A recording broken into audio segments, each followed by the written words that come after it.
This is Kenny Belt. I'm the owner of Wits Fabrication. We decided to start doing this podcast. We're running right out of the back of the shop right now. I think we're going to roll with the Wits Show. We're going to cover a whole bunch of topics. Everything from skeletons in your closet to some shit that's going to provoke some thoughts. We're going to have a new speaker every week. And if you want to get on the show, give us a holler. You can get at us on Facebook, Instagram. Drop some comments on YouTube. Hope you guys enjoy.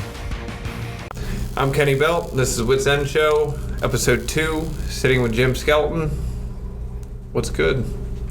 Just happy to be here at this point. We've been talking at it for so long, so now we can get to it. It's about time we start kicking it around. Absolutely. So, tell us about your business. I opened up Simplicit Vapor about a year ago. Wanted to get into the industry to get people off of cigarettes. Thought it was a good idea. I see you're still hopping back and forth. Just have to come down and buy a new setup next week again. Depends on the day of the week. Yeah. What day is it? Still early, isn't it? Yeah. Supposedly. I'll vape for humor during the show. That's fine. You gonna vape a cigarette? Vape a cigarette. I've lit my cigarette off of a vape before. That's how I feel about it. I've tried. It doesn't work. No, it does. It ignites. Does it? Oh, yeah. We're gonna have to try it here tonight. I'm down.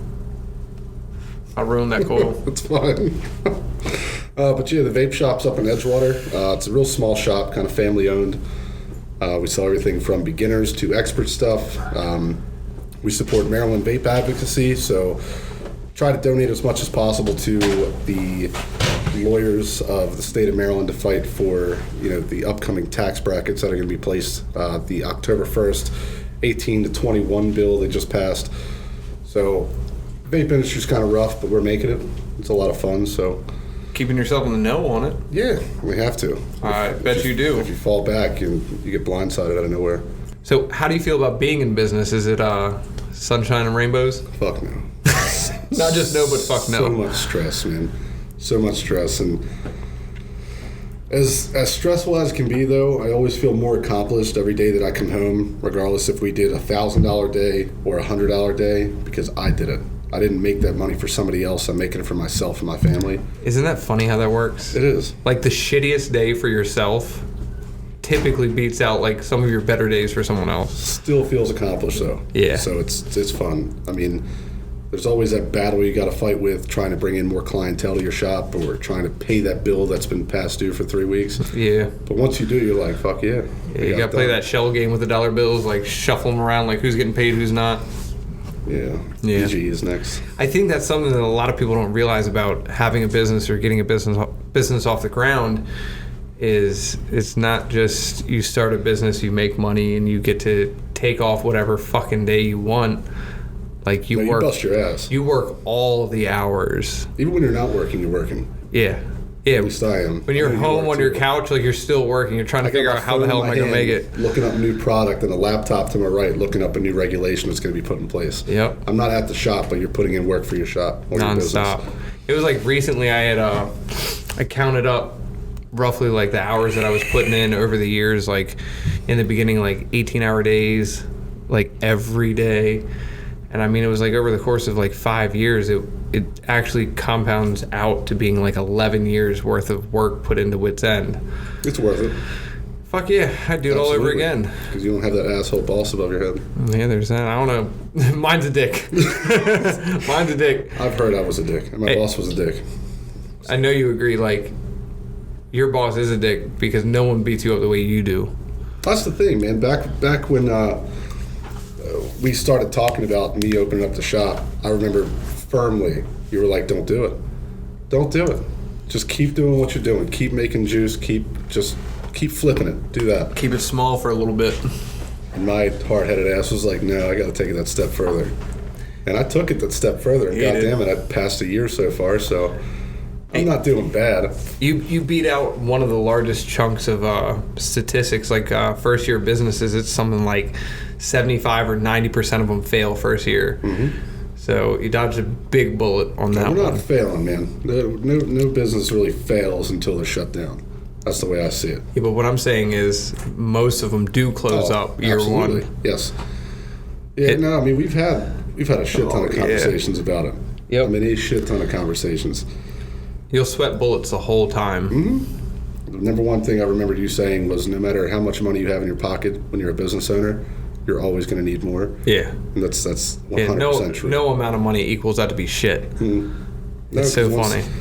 That's just how it is. I mean, me and you we're both business owners. We both have our own shops, per se. Both different type of industries. It's insane how far we've come as people, or how long we've known each other, though. From going over to your guys' house and checking out the garage with the bullet in the garage, and then you coming over to my garage. It's been a lot of years in the works. It was nuts, man.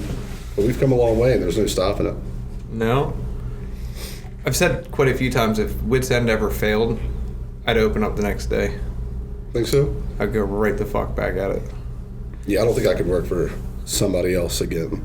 No. It would be tough. And I think, I mean, the concept of failing is kind of interesting too. I mean, some people say failure is not an option, and I think the people who say that are the most ignorant, because failing is definitely an option. It's definitely something that can always happen, and sometimes it's a good thing. Well, you learn a lesson. Yeah. My grandfather had a business in the 70s doing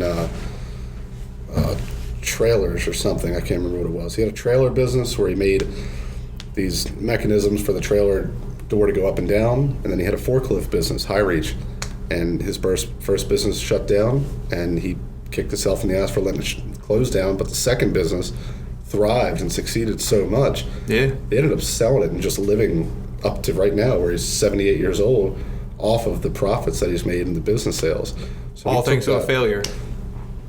So he failed the first time, learned from his mistakes, and did it better the second round. It's like none of us want to learn from a failure, but it's the only way you pick things up. I mean, you don't learn shit from a good day. No. Like, I mean, you could have a day where you made $50,000, but you're not going to actually learn anything from it. No, you'll learn how to celebrate. Yeah. If you get a bill one day and you're like, "Fuck, I owe $50,000," you just learn something real quick. Yeah, but I mean, that's just in the game, man. There's so much that comes with the territory of being a business owner. Like you said, it's not all sunshine. There's so much planning. It's a game of chess.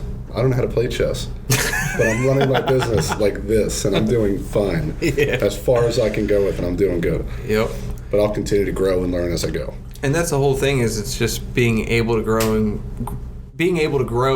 being open to trying new things, like marketing wise, and like getting your reach out there. But then it's like, then there's the sick game of how your expenses compound too. And it's like, you go 1 month where your expenses might be like a few, $3,000, $4,000, $5,000 or something, and then you double it. Right. And you double that, and you double that.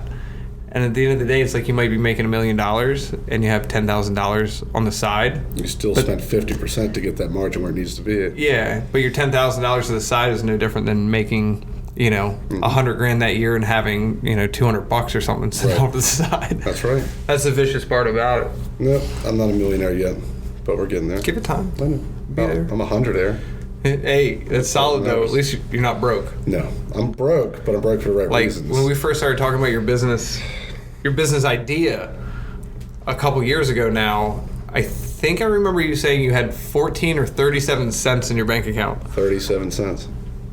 I remember that conversation. We were in the old shop. Yeah. I think we were going out to eat. I was like, I got like 37 cents on me. I was like, I got you. It's fine. It's fine. But we kept pushing, man. I mean, now I can say I'm broke, but it's more than 37 cents. But the bills are paid. 2 cars are on the road. I got my own place. Family's fed. The kids are alive, so that's all that matters. Yeah, that's a plus. You know what I mean? The kids being alive? Yeah, that's definitely a plus. Fine. That's kind of how I'm gauging my life at this point now, having a little boy now. I'm like, he's alive. Yeah, it's Monday, and I say he's alive on Friday. I'm like, this is going well. This week went awesome. Yeah, that's pretty much how you have to gauge it. Survival. Huh? Wait till you have 2 of them. Nah. Don't say no. I'm on camera saying this shit. Nah. One is good. Wits End is my other baby. So kind of have 2. Are you gonna have like a kid per shop you open up? So if there's like a second Wits End, is there gonna be a second kid involved? Yeah, I mean, I guess I could structure them, but I'll adopt if there's going to be a second one. Asian babies are the best. I don't want to go through the pregnancy hormones again. She's gonna bust my ass when she's. Both of them are out there, and it's fine. Yeah, they're fine. So, Jesus. Yeah. Look how he takes his first drink. I need that. Yep. After talking about pregnancy hormones. Oh, fuck it. It causes us to drink. everything causes me to What if drink we now. had pregnancy hormones? Like, what if when our wives were pregnant or girlfriends were pregnant, what if we got the pregnancy hormones? I know bullshit do have pregnancy hormones, and it's based off of my bank account. You see, I've never been wealthy enough to bitch about anything in my bank account, so we're good. Now that's when the hormones come out. Is when you don't have anything in your bank account. I'm used to it. I'm fucking used to it. It's fine now.